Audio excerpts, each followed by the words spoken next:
कि हम बताएंगे तो आप उसे सीखेंगे और उसके बाद तो जो है तब आप आंसर देंगे, ऐसा नहीं करना है। ठीक है, तो सबसे बेस्ट हमारा क्या होने वाला है, एलिगेशन मेथड होने वाला है। अब हम इसमें क्या अप्लाई करेंगे, एलिगेशन।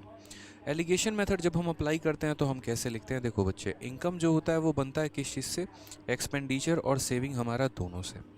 ठीक है, तो यहाँ पर हम एलिगेशन मेथड लगाते हैं, तो एलिगेशन मेथड में हम कैसे लिखते हैं, हमारा एक्सपेंडिचर कितने % से इंक्रीज़ हुआ या डिक्रीज़ हुआ उसको यहाँ लिखो, सेविंग कितने से इंक्रीज़ हुआ या डिक्रीज़ हुआ उसको यहाँ लिखो, इनकम आपका कितने से इंक्रीज़ हुआ या डिक्रीज़ हुआ उसको बीच में लिखो, और नीचे जो आपका मिलेगा वो क्या मिलेगा, एक्सपेंडिचर और सेविंग का मेरे भाई रेशियो।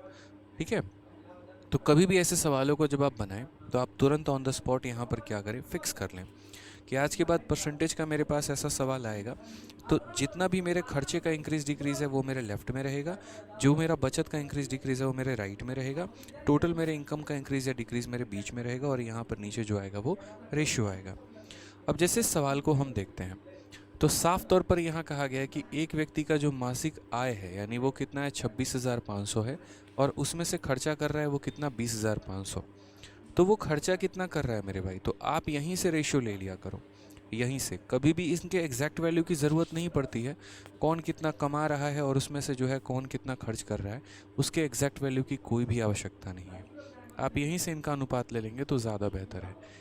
जैसे मान लीजिए अगर मैं यहीं पर इनके वैल्यू की बात करूँ, दोनों ज़ीरो से आपका दोनों ज़ीरो ख़त्म है, अगर आप इसे 5 से काटेंगे तो 50-25 हो गया, और उसके बाद यहाँ पर 15 यानी 3 बार में, और अगर आप 5 से काटेंगे, अच्छा ठीक है, शानदार है, और अगर आप 5 से काटेंगे तो कितनी बार में, 41 बार में। तो आप ऐसा कह सकते हैं कि सर किसी व्यक्ति का इनकम 53 रुपये है, उसमें से वो जो है 41 रुपये खर्च कर रहा है।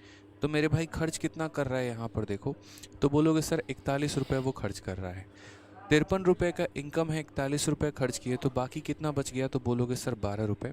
वो 12 रुपये उसका क्या हो जाएगा, तो 12 रुपये सेविंग हो जाएगा। यानी नीचे मात्र इन दोनों का हमें रेशियो लिखना होता है, नीचे जो होता है वो क्या लिखना होता है, इन दोनों का रेशियो लिखना होता है।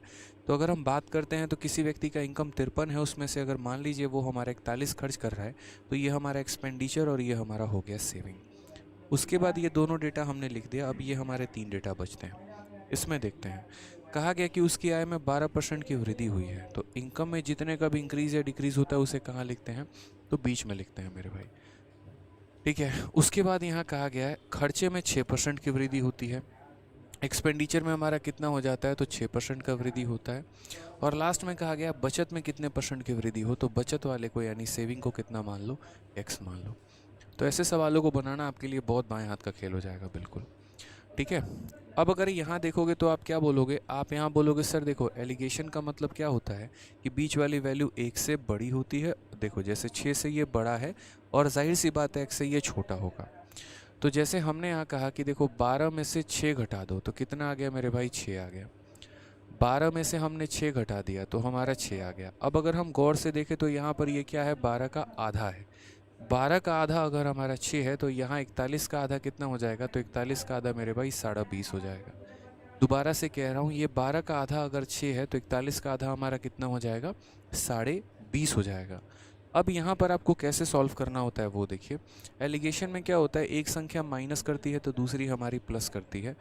12 में से 6 माइनस कर दिया तो हमारा 6 आ गया। तो यहाँ पर 12 में आप इतना जोड़ दीजिए तो x की वैल्यू आ जाएगी। यानी यदि आपको x की वैल्यू निकालनी है तो 12 में आप 20.5 को जोड़ दीजिए, यानी 32.5% जो होगा वो हमारा क्या होगा, करेक्ट आंसर होगा। बिल्कुल सटीक उत्तर है मेरे भाई। तो इस तरीके से अगर आप सवालों को करेंगे ना तो कहीं पर भी कैलकुलेशन में नहीं फंसेंगे। लेकिन मेरे भाई अगर आप कोई और दूसरा तरीका लगाओगे तो आप जाहिर सी बात है कहीं पर ना जो है वो परेशानी होगी ही होगी आपको। ठीक है, तो ऐसे सवालों को इसी तरीके से करते हैं, एलिगेशन ही लगाएंगे तो ज़्यादा फ़ायदा होगा आपको। ठीक है, जिन्हें थोड़ा सा कम पॉइंट समझ में आया होगा आराम से वीडियो को रोक के दोबारा से आप देखेंगे तो आपको फ़ायदा होगा। आज